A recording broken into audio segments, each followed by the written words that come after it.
Ya, saya nggak sepenulis ya oret-oretan. Kalau di kampus saya biasanya neng papan oret-oretan. Langsung dari bukunya. Oke, ada beberapa konsep dari Seneca. Yang pertama, it is not that life is too short, it's that we waste it. Bukan hidup kita yang terlalu pendek, tapi kita aja yang menyia-nyiakan waktu. Nah, itu kritiknya Seneca. Kamu kan sering sambat gara-gara waktu. Waktunya tidak cukup, Pak. Saya sibuk sekali, Pak. Ini, enggak. Bukan waktunya yang pendek. Tapi kamu aja yang menggunakan waktunya nggak terlalu bagus. Waktu jangan dijadikan alasan. Itu potongan-potongan dari gagasannya Seneca. Terus, life is long enough for the very greatest of things. Waktumu itu pasti cukup untuk melakukan hal-hal luar biasa. Hal-hal paling luar biasa. Jangan khawatir. Jangan merasa bahwa ya belum waktunya, Pak, saya masih muda. Enggak. Allah sudah menyediakan fasilitas ruang dan waktu yang cukup untuk kamu bisa melakukan hal luar biasa dalam hidupmu. Kecuali kamunya sendiri nggak mau berusaha. Pingin apa aja ada, kalau kamu mau. Oke. Coba kamu tanya, what do we pay for what we crave? Apa sih yang sudah kita korbankan, apa yang sudah kita bayarkan atas apa yang kita inginkan? Masalahnya kamu males, kamu pelit, kehilangan tenaga aja nggak mau. Kehilangan ketenangan sebentar untuk hasil yang lebih besar aja nggak mau. Mana bisa kamu melakukan greatest thing, hal yang luar biasa. Itu Seneca. Jadi tidak usah melihat, Pak, saya kan masih muda, Pak. Oh, saya kan masih semester 1, Pak. Kakak kelas saja masih kelentang-kelentung gitu. Enggak. Waktumu cukup, ruangmu cukup, modalmu cukup. Tinggal kamu mau apa enggak, mau berkorban apa enggak. Untuk melakukan hal luar biasa. Tidak ada yang tidak mungkin. Itu katanya Seneca. Oke. Katanya Seneca lagi, no one find out what he can do except by trying. Orang tidak akan mendapatkan hasil dari apa yang dilakukannya kecuali berusaha. Kalau nggak ada usaha ya nggak akan ada hasil, nggak akan lahir hal yang luar biasa. Dan untuk usaha harus ada prepare and practice. Siapkan diri dan latihan. Praktekkan. Menyiapkan diri itu cari ilmunya, belajar tekniknya, susun rancangannya, terus praktekkan. Prepare and practice.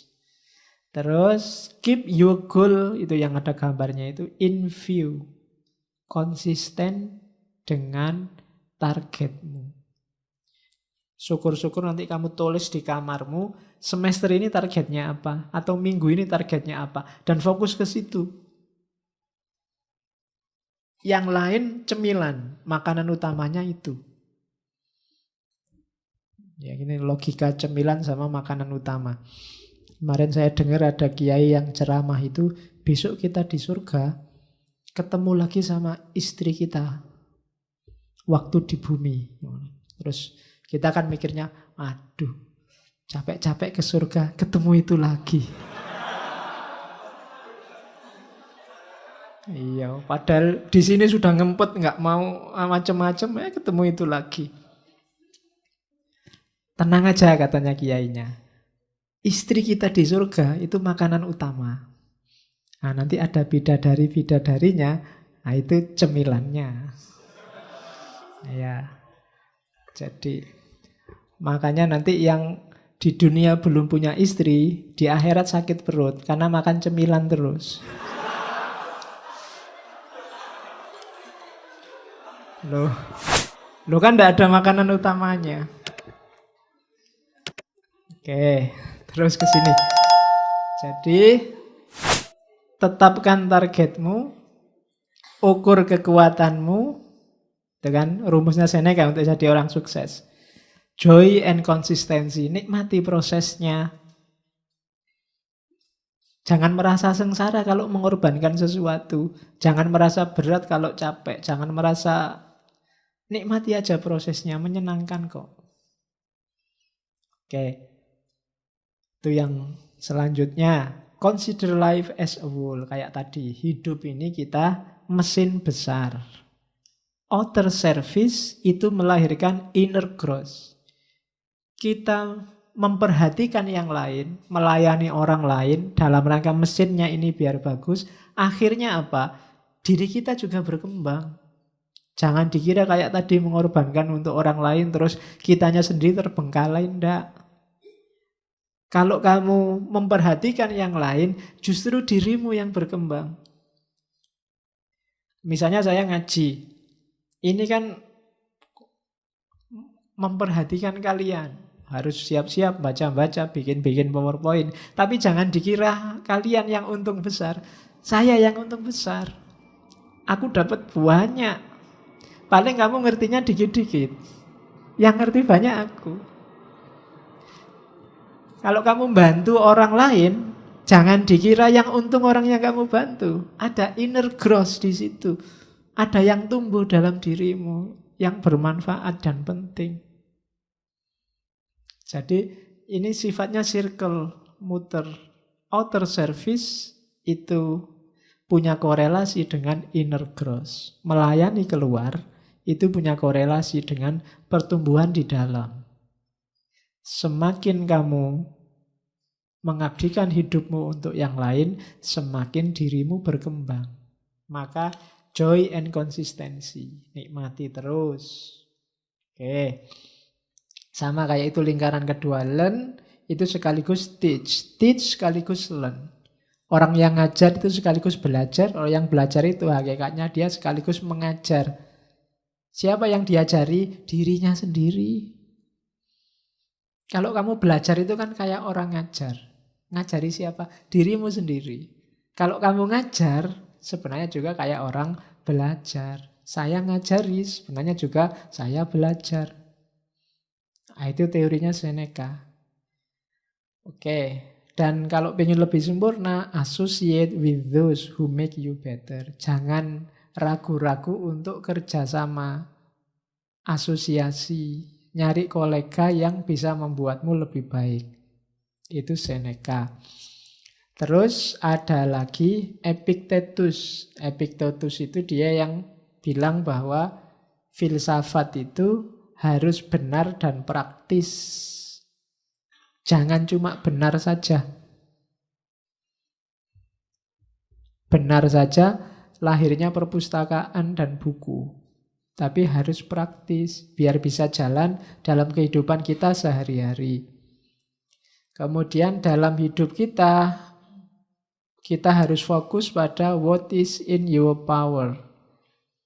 Kamu bisa apa, punya kekuatan apa, bisa mengontrol apa, baru lahirkan keinginan dari situ. Itu sudah kita jelaskan tadi teorinya. Jadi keinginan itu sesuai yang dalam kontrol, baik internal maupun eksternal. Terus, opinion that is just an appearance and not a real thing. Direct your mind. Jadi kayak tadi ya, pikiran itu sifatnya bisa bebas karena dia tidak real, tidak nyata. Maka arahkan pikiranmu ke arah kenyataan. Itu ada perspektif melahirkan habit. Pikiran akan melahirkan kebiasaan. Maka pikirlah yang baik-baik akan lahir kebiasaan yang baik. Meskipun pikiran itu bebas, ya jangan menyia-nyiakan pikiranmu untuk yang tidak penting. Karena dari pikiranlah lahir kebiasaan hidup kita. Kalau terbiasa berpikir jelek-jelek, ya lahir kebiasaan yang jelek.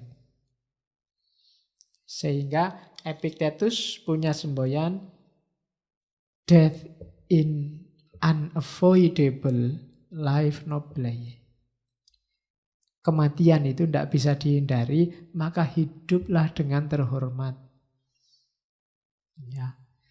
Bukan hidup bahagia atau mati syahid, Tapi ya hiduplah dengan terhormat. Karena apa? Karena kematian itu pasti. Karena kita pasti mati, tidak hidup terus. Maka hiduplah yang nyaman, yang harmonis, yang terhormat. Itu Epictetus. Kalau Marcus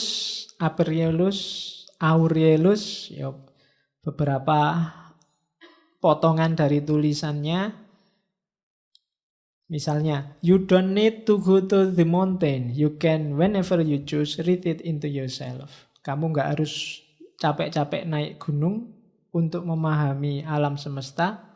Kapanpun kamu bisa kembali ke dalam dirimu sendiri. Man arofa nafsahu arofa robbahu. Oke, change is necessary. Perubahan itu niscaya pasti. Tidak mungkin dunia ini nggak berubah, pasti berubah. Desire fame yang atas itu, pingin terkenal, remember how small your place is and how quickly everything is forgotten. Ya ndak apa-apa sih kamu pingin terkenal, cuma ingatlah betapa lingkunganmu itu ndak besar, cuma kecil, dan betapa cepatnya orang itu melupakan sesuatu. Jadi kalau kamu mengejar keterkenalan, akhirnya kamu akan kecewa. Karena kenapa lingkunganmu kecil? Sak terkenal-terkenalmu, ya yang kenal hanya orang sejangkau lingkunganmu. Sak terkenalnya artis Indonesia, ya terkenalnya ya ning Indonesia. Luar negeri beberapa yang kenal. Donald Trump, ya terkenal di lingkungan yang pernah tersentuh oleh Donald Trump. Orang Irian Jaya pedalaman nggak ngerti opo itu Donald Trump, jajan apa itu. Ya kan?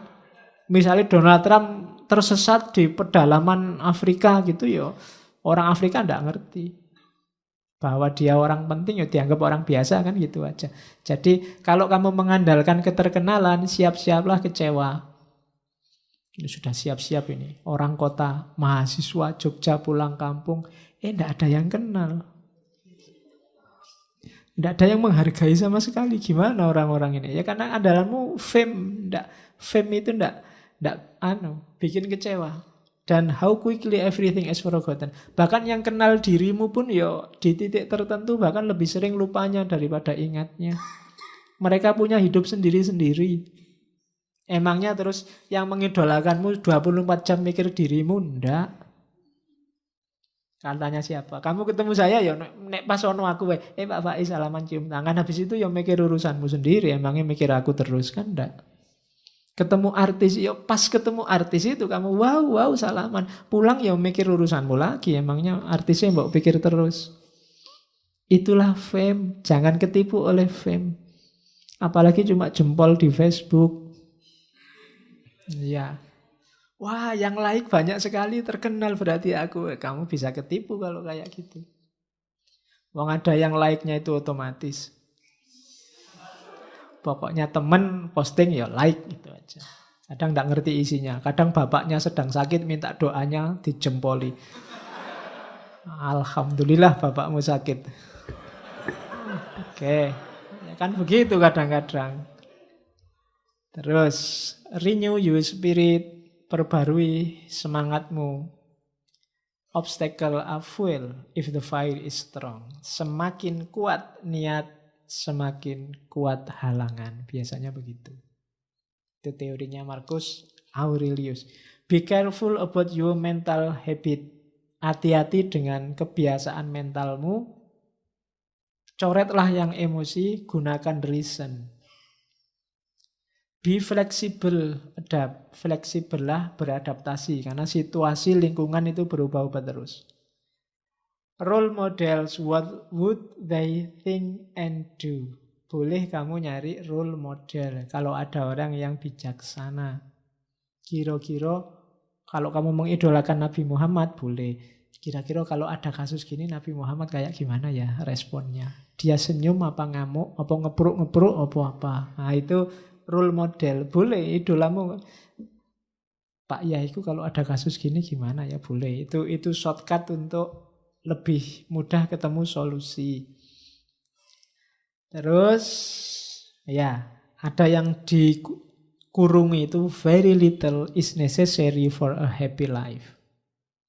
Justru kamu menemukan hidup yang bahagia dalam kemampuanmu membatasi keinginan, membatasi cita-cita, membatasi hasrat. Nyari dikit-dikit aja.